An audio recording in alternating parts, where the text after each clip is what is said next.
Bonsoir donc à toutes et tous. Eh bien écoutez, je suis très heureux de vous retrouver pour faire un point météo concernant l'évolution attendue pour ce week-end. Là, dans ce point de cette fin de semaine, de ce jeudi soir, je vais plus me focaliser sur ce week-end que sur ce qui se passera ultérieurement, notamment sur ce risque de vague de chaleur, voire de canicule qui commence à émerger sérieusement pour la semaine prochaine. Mais ça, on en reparlera dimanche soir dans un nouveau point météo. Ça sera encore plus précis parce que voilà, il y a encore des petites incertitudes sur les localisations exactes et sur la durée de ce nouvel épisode de chaleur. Donc pour l'instant, on va pas parler de ça ce soir, on va parler du week-end parce que ça va être un peu plus intéressant quand même, notamment pour le retour de la pluie. Ça va pas être forcément intéressant pour les orages partout.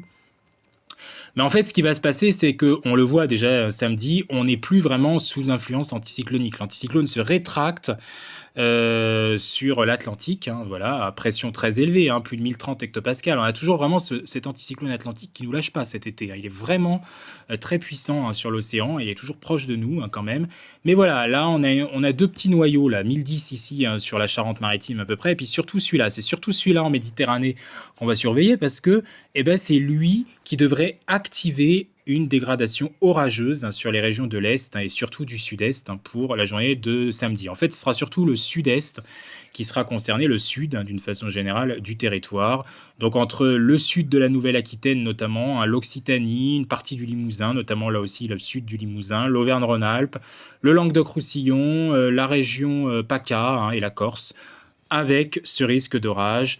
Degrés longs géants, parfois de vents tempétueux sous les orages les plus forts, les plus forts à violents, parce qu'on est sur un risque d'orage fort, voire localement violent même, on ne peut pas complètement l'écarter, et puis ces pluies diluviennes. Donc on peut avoir des inondations éclairs aussi, des crues éclairs on appelle ça, en très peu de temps, avec ces cumuls pluviométriques qui tomberont, une activité électrique soutenue, des vents tempétueux, je vous l'ai dit, des grêlons géants. Bref, ça sera assez apocalyptique sur vos régions du Sud. Vous allez finalement être chanceux et être gâtés si vous êtes sur ces secteurs pour samedi, avec des cellules qui vont éclore de plus en plus au fil des heures et au fil donc des moments de la journée.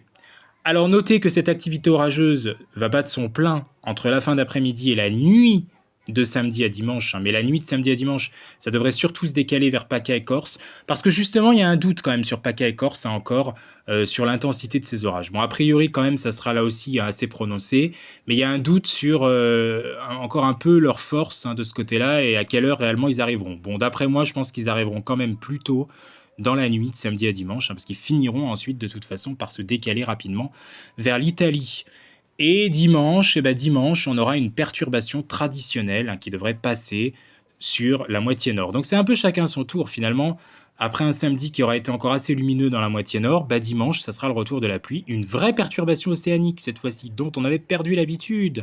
Ça fait quasiment 2 mois qu'on n'a pas eu de vraie pluie sur la moitié nord. Je parle de pluie continuelle. Là, ça sera sans doute le cas dans la journée de dimanche. Ça ne sera pas forcément des cumuls énormes qui tomberont, mais c'est toujours bon à prendre, d'autant que c'est des pluies continues. C'est pas des pluies d'orage. C'est déjà mieux pour le sous-sol. Ça s'infiltre mieux parce que les pluies de samedi, sur les régions du sud, si c'est très violent, si elles tombent très violemment, chose que je crains dans certains endroits, dans certains villages, si ça tombe violemment et que c'est accompagné de grêle, je vous le dis tout de suite, ça ne servira à rien pour la sécheresse. Ça va pas pour autant faire une petite accalmie de cette sécheresse. Et de toute façon, même dans la moitié nord, même s'il tombe des pluies un peu plus continuelles, il faudrait que ça dure plusieurs jours. Mais pour cela, il faudrait vraiment une perturbation océanique, de vraies perturbations d'automne océanique. Ça, généralement, on a plus ça en automne et en hiver. On a beaucoup moins ça en été, et encore moins dans des étés comme cette année, avec des synoptiques qui s'y prêtent pas. Il faudrait des étés maussades, style 2021 ou style été du temps d'avant. Dans les années d'avant, on avait parfois vraiment des étés maussades, notamment dans la moitié nord,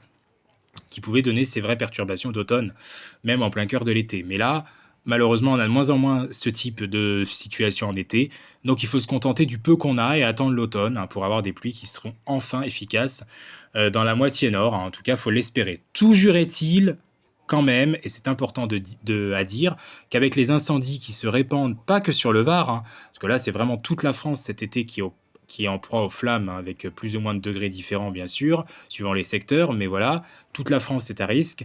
Ces pluies qui tomberont, même dans le Var, même si elles sont violentes, ça fera peut-être pas une pause pour la sécheresse, mais par contre, ça fera une pause pour ce risque d'incendie. On l'a compris. Voilà, tout cela sera accompagné d'une baisse assez nette des températures entre samedi soir et dimanche soir. temporaire. Temporaire, très temporaire cette baisse, hein, parce que la suite, eh ben, malheureusement, c'est sans doute le retour des hauts géopotentiels, hein, quand même, et puis surtout, hein, de la chaleur, mais ça je vous l'ai dit, on en reparlera dans un point, donc beaucoup plus complet sur cette situation. Dimanche soir, on refera un point complet, cette fois-ci sur cette chaleur, hein, combien de temps ça durera, quelles sont les zones qui seront les plus à risque, hein, de cette vague de chaleur, voire de cette potentielle canicule, parce que ça commence déjà à émerger, donc à voir. Et puis, combien de temps ça durera? Est-ce que par la suite, il y aurait des orages, notamment dans le nord et l'ouest? C'est possible, c'est ce que certains scénarios voyaient pour début août, hein, notamment dans la moitié nord et l'ouest, hein, justement, de la France. Donc ça sera à voir et ça sera à repréciser tout cela, hein. Il y aura d'autres points éventuellement ultérieurement, vous l'avez compris. En attendant, passez à toutes et tous une bonne soirée, prenez soin de vous et à très vite. Merci.